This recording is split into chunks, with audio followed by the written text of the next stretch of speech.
Oh là là, en vrai c'est le bordel mon gars, il y en a partout. De ouf.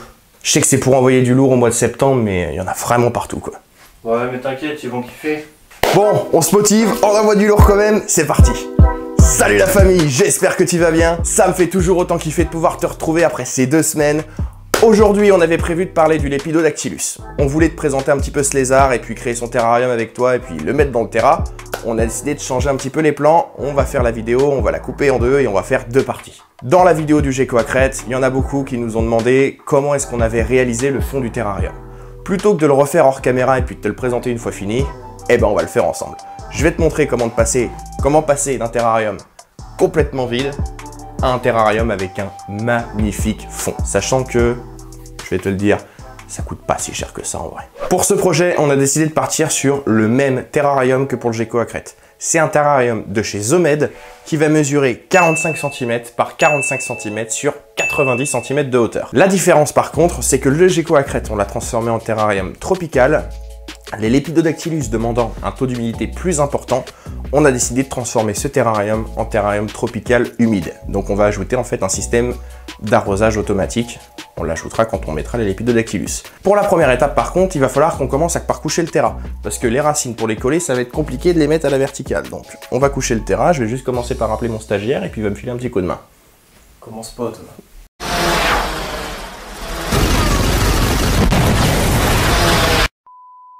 D'ailleurs, j'ai une petite question sur ces terrariums-là.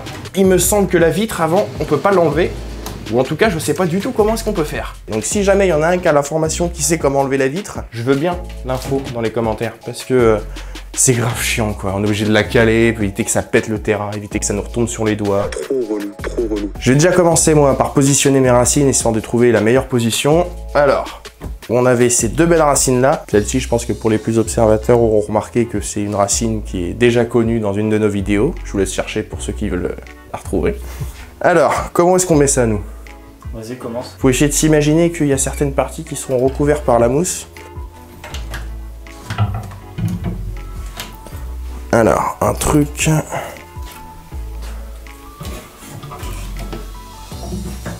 Ouais, je mettrai dans Ouais, plus comme ça, ouais. T'as raison. Celle-ci... Ouais, comme ça me paraît pas trop mal. Comme ça me paraît pas trop mal. Sachant qu'en plus des racines, on a aussi prévu de mettre des écorces. Comme pour le dernier, on a récupéré ça, c'est une écorce, mais je la trouve tellement belle. Je la verrai bien. Juste ici, là, un truc comme ça. Et la faire un peu ressortir de la terre, tu vois. Tac, comme ça. Qu'est-ce que t'en penses? Ouais, c'est pas mal. C'est pas mal? Vas-y. Une fois qu'on a terminé de choisir les positions pour les racines et pour les principales écorces, on va pouvoir les fixer directement sur la vitre du fond. Ça va permettre d'éviter justement qu'avec la mousse expansée derrière qu'on va utiliser, ça décale tout. Le mieux, pour la colle silicone, il faut en utiliser une qui soit résistante à l'humidité, aux fortes chaleurs, aux chocs, aux étirements, à pas mal de choses. Le mieux, c'est soit de prendre une colle silicone pour les salles de bain ou pour de la cuisine par exemple, ça marche.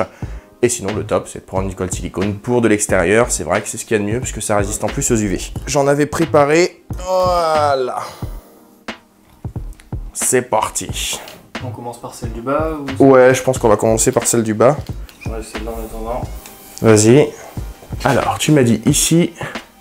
Voilà. Par là, là. Ouais. Et ici. Ok. Alors, maintenant, on va pouvoir la remettre à sa place.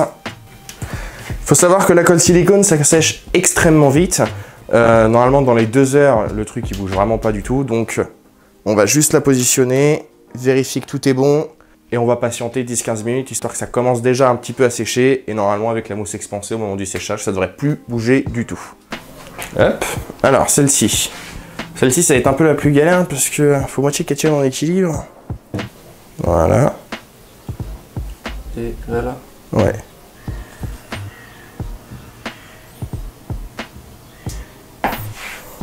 T'as pas une autre écorce à foutre là? Je sais, c'est là que ça merde. C'est là le poids. C'est cette branche là qui est trop lourde qui fait que ça bascule. On va mettre une caillasse dessus. Donc là, t'as vu, c'était une grosse galère pas possible. On a dû, parce qu'avec le poids donc de la branche, ça a commencé à basculer, c'est une galère. On a dû caler ici pour éviter que ça fasse levier avec une écorce. Et en plus de ça, on a mis une grosse pierre ici pour éviter que la branche derrière elle tombe. Une galère. En tout cas, on va pouvoir continuer. Ça y est, c'est complètement calé. Donc, on va juste récupérer cette grosse écorce là. Quelques minutes plus tard... Donc là, tu vois, on a tant bien que mal réussi à coller les deux racines.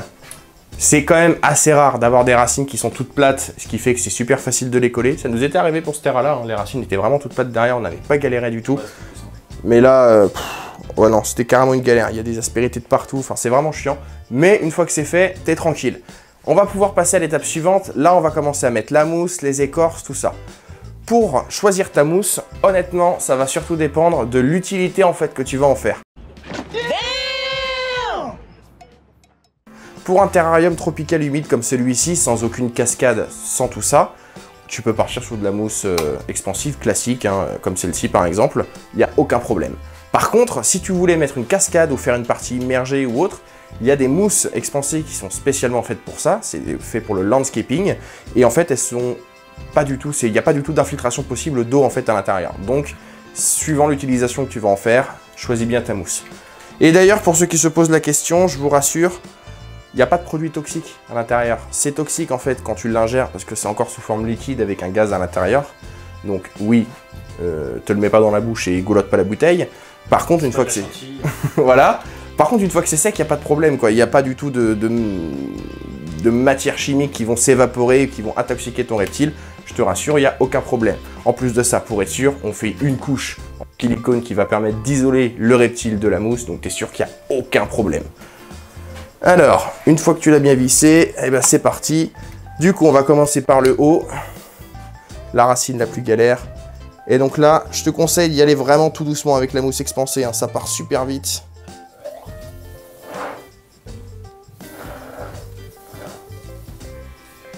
Voilà. J'y vais pas comme une brute, ça sert à rien du tout.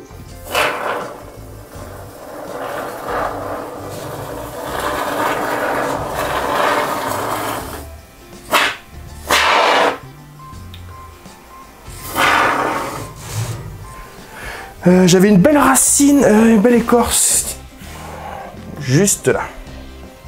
Voilà, celle-ci, je la trouvais magnifique. Je sais que je voulais la mettre en valeur par là.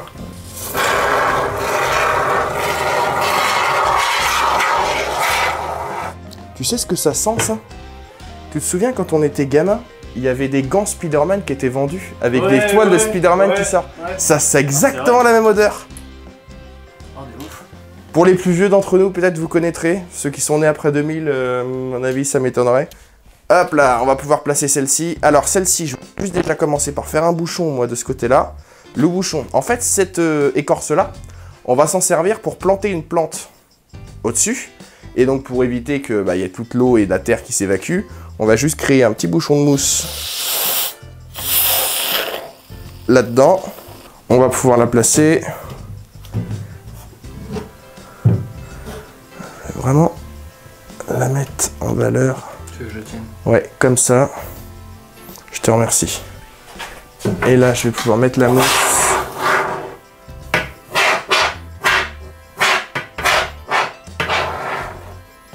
Donc on n'oublie pas, la mousse ça gonfle, ça sert à rien d'y aller comme un bourrin. Là, hop, là, il faudrait juste rajouter une pierre. Une autre pierre, ouais. Ouais, une pierre là où j'appuie. Ouais, celle-ci va être un peu lourde là. Si, celle-là, c'est bon. Ça tient la racine là? Ça a l'air. Bon bah écoute, tant mieux. Bon, comme ça a l'air de tenir, parfait. Ouais, c'est un peu de l'équilibre quand même. Hein. C'est le temps du séchage. C'est un peu ça, ouais. Du coup, j'ai d'autres... Hop. Bout d'écorce à caler. Tac. Déjà, ça commence à prendre bien forme là. Je vais juste en remettre un peu par là. Et ben, j'en ai une autre de vide. Ça va super vite, hein. Je vous conseille de vraiment prendre pas mal de bouteilles. Vous voyez là pour le terra, je crois qu'on en avait pris 5 pour le terra. Et on en a pris une en plus au cas où. Hop là. Sachant que ça c'est le genre de truc, ça coûte pas si cher que ça. Hein. Pour moins de 10 € la bouteille, tu peux t'en sortir.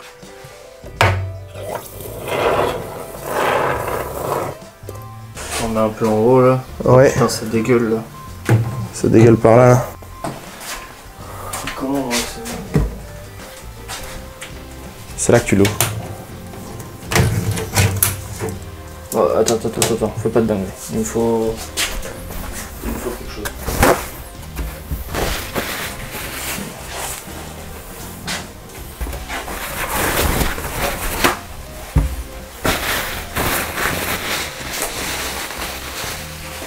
Tu vas en remettre là de toute façon. Putain, tu as du chewing-gum. Je suis bien d'accord. Nous on s'est fait avoir, vous voyez, il faut pas monter jusqu'au bord parce que quand ça gonfle, sinon ça finit par déborder et après ça dégueulasse complètement le terrain. On s'en est rendu compte juste au bon moment, donc on a pu essuyer un peu, mais évitez vraiment d'en mettre jusqu'en haut. Hein. Ça gonfle, vraiment ça double voire triple de volume. Donc pas besoin d'en mettre une quantité astronomique. Donc là ça y est, on a terminé, on va du coup patienter le temps que ça sèche, sachant que la mousse expansée pour sécher, il faut compter maximum 24 heures. Ça prend entre 12 et 24 heures, donc nous... On va arrêter pour aujourd'hui, ça y est, c'est terminé, on a fini le job.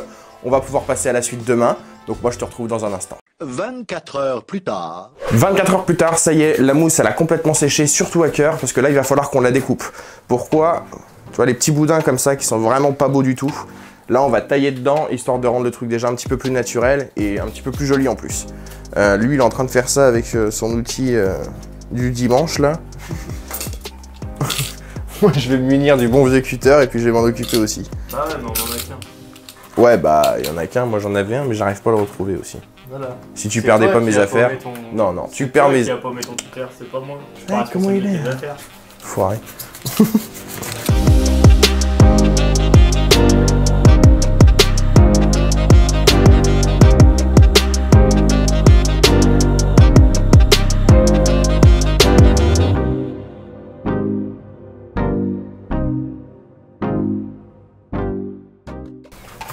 Ah, la mousse expansée qu'on a achetée là, elle est quand même vachement compacte. Bon, elle est pas du tout faite pour un aquarium ou pour mettre une cascade parce que l'eau s'infiltrera dedans quoi qu'il arrive.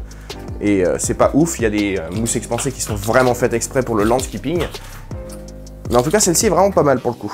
D'ailleurs, si jamais tu te demandes combien de bouteilles de mousse expansée on aurait pu utiliser là-dessus, là, pour un décor comme celui-ci, on en a utilisé 2,5 de mémoire. Celui-ci, il est quand même vachement plus épais, hein, il est pratiquement 2 fois plus épais. Je crois que les 4 bouteilles, 5 bouteilles, ils sont passés. Mais là, je trouve que celui-ci, ça va. Voilà, tu vois, on va pas tailler plus, ça sert à rien. Là, je trouve que le rendu, il est carrément stylé. En plus, derrière, quand on va rajouter, enfin, quand on va décorer le blanc, du coup, parce que ça, on va pas le laisser comme ça. Magnifique. Donc, pour couvrir complètement le blanc et le cacher, on va utiliser, du coup, de la colle silicone qu'on va appliquer sur toute la partie blanche. Là, Alban, il est en train de le faire. Une fois qu'il a bien appliqué tout ça, moi avec mon petit pinceau, je vais venir complètement étaler la colle silicone sur toute la zone. Et une fois que c'est bien étalé, on va récupérer, donc ça c'est un mélange de fibre de coco, d'humus de coco, il y a aussi de la tourbe à l'intérieur, il y a un peu pas mal de choses. Et une fois que la colle silicone va sécher, ça va permettre déjà de créer une couche hermétique entre la mousse et l'extérieur. Et en plus de ça, ça va permettre de bien maintenir le décor dessus et que ce soit vraiment joli.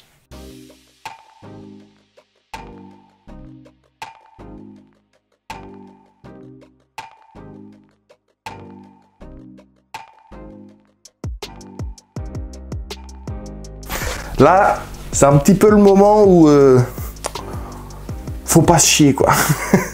faut pas être radin sur la colle silicone. Vraiment, faut y aller, faut mettre une bonne dose, histoire d'être sûr que quand on va relever le terrain, il n'y ait plus de blanc du tout. Vous voyez, c'est un petit peu pour ça que la première fois, on l'avait pas filmé parce que déjà c'était un peu la première fois qu'on essayait de faire ça, donc vous imaginez bien que ça se passait pas aussi bien que là.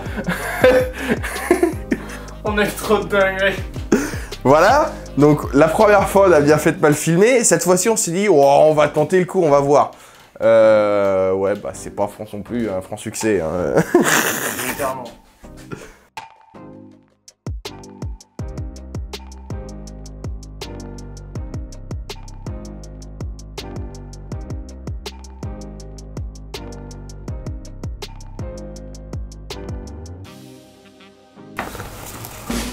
Ah le pinceau il est imbibé de colle mon gars, tu m'étonnes que tu l'as acheté le dernier pour Gecko Crête. Ah bah oui. Merde. Oh non, il va va mettre du silicone partout. Je te le dis, il va y en avoir une tonne qui va tomber parce que là je... Ouais mais je vois ça, mais au moins c'est bien. Non, mais... T'es sûr qu'il y a une bonne couche. Eh franchement ça commence déjà à avoir de la gueule, j'adore quand ça prend forme comme ça, franchement je kiffe de fou. Là on voit bien que... Ah là là là là là là là là là là là donc... Ah il va être vénère ce terrain, sachant qu'en plus sur ce terrain, on va pas mettre que ça sur le décor. Là on les a pas là parce qu'on les a pas encore reçus, mais on les a commandés. Donc je sais pas si on va pouvoir le mettre dans la vidéo. En tout cas, on a prévu de rajouter des... Bah c'est des... Comment? Attends, j'ai oublié le mot. Des lianes. C'est ça, on a prévu de rajouter des lianes sur le terrain. Donc je pense qu'on va les faire retomber, enfin bref. On vous les mettra de toute façon en vidéo, donc si c'est pas dans cette vidéo-là, bah écoute, ce sera dans la partie 2. Quelques minutes plus tard... Une fois qu'on a terminé de mettre complètement la colle silicone et d'appliquer du coup l'humus de coco avec la fibre de coco, enfin tout le mélange qu'on a préparé avant, le terrarium, on va devoir le laisser sécher pendant, je dirais, au moins 24 heures. Le mieux, c'est quand même 48 heures.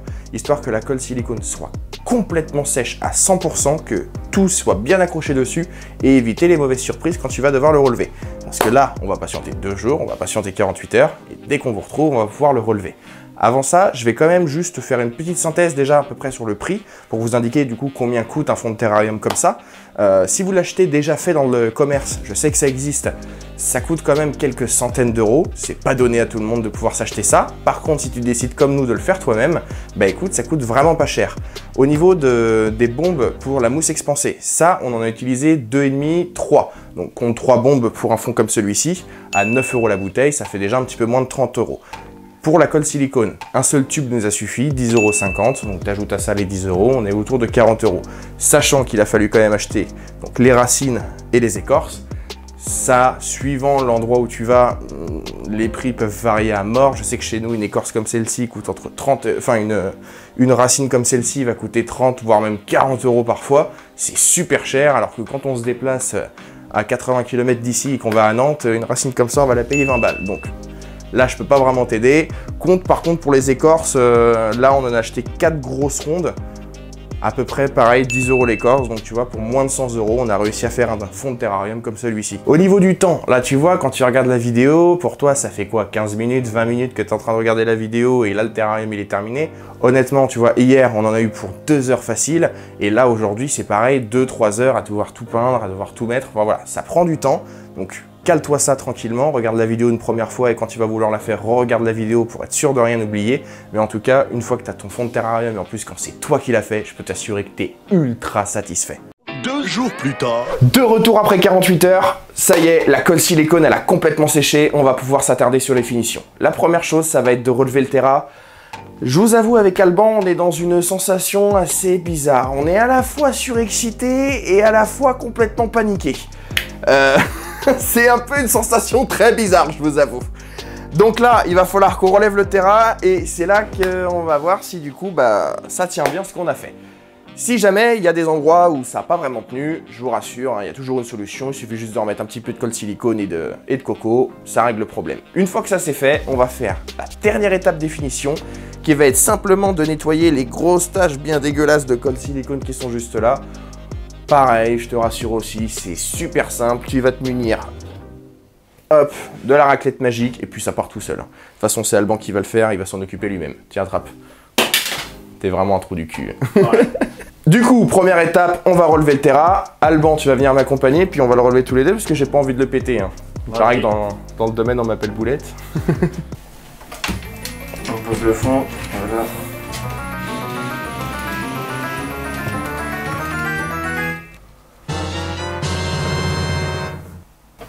Bah déjà ça va, je m'attendais à ce que ça tombe un peu plus. C'est déjà mieux qu'avec le Geco à crête. C'est carrément mieux avec le Geco à crête. Avec le Geco à crête, il y a les 3 quarts qui s'étaient effondrés, mon gars. En même temps, on a fait ça, c'était... Ouais, on avait bien fait de pas le filmer à ce moment-là. Ah ouais. Honnêtement, on avait bien fait. Du coup, ça tient comment, ça? Tiens. Ouais, après, c'est... J'ai la petite brosse, là. Vas-y, doucement, quand même. Ah, si, ça tient bien, frère. Eh, ça tient même carrément bien, gros. Bah en fait, ça sent... Eh, y a même pas besoin... Ah, si, y a un petit coin de finition par là, là. J'en vois un petit ici. Ah ouais, là. Il y en a un petit ici, ouais. Ça, franchement, honnêtement, ça a super bien tenu. Il y a juste un petit endroit, faut qu'on vérifie à 2-3 petits endroits, mais pour moi, j'ai trouvé qu'un seul endroit où il y avait un petit défaut pour le moment, donc on va vérifier tout ça. De toute façon, on va vous le filmer hein, pour pouvoir vous le montrer. mais je sais pas si vous le voyez déjà, mais il est juste ici. En tout cas, ça a franchement super bien tenu, donc honnêtement, la première technique qu'on avait utilisée, c'était d'appliquer toute la colle, de l'appliquer au pinceau ensuite, et une fois qu'on avait tout fait, de mettre la fibre de coco. Catastrophique. Deuxième technique, de faire ça au fur et à mesure, bah honnêtement, ça tient super. C'est franchement une dinguerie. Par contre, c'est carrément moins pratique que l'élastopure. Hein. Honnêtement, l'élastopure, si jamais vous avez la possibilité de pouvoir en utiliser, utilisez ça direct. Ça s'applique beaucoup plus facilement. Et en plus, tu peux y ajouter une petite coloration, histoire que ça rende le truc encore plus pro. Maintenant qu'on a révélé tous les défauts, là je vais pouvoir commencer par les combler. Donc, comme je te l'ai dit, hein, je vais me munir de mon pistolet à colle silicone et je vais reboucher tous les trous, je vais remettre de la coco dessus et dans 48 heures, ça sera de nouveau complètement sec. Là, déjà pour commencer, histoire de gagner un petit peu de temps, il y a le stagiaire qui est parti pour nettoyer les combles. Quoi, encore une fois ou...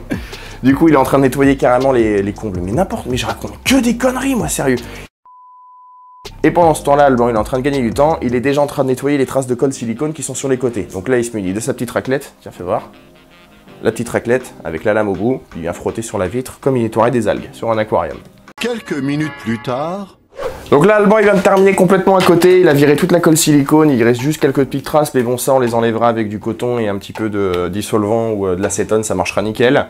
Moi, j'ai appliqué la colle silicone. Je vais juste y rajouter du coup de la coco, histoire de pouvoir combler mes trous. Parce que bon, juste la colle silicone, ça va carrément faire dégueu et pas du tout naturel. Toi, tu vas pouvoir terminer l'autre côté. Vas-y.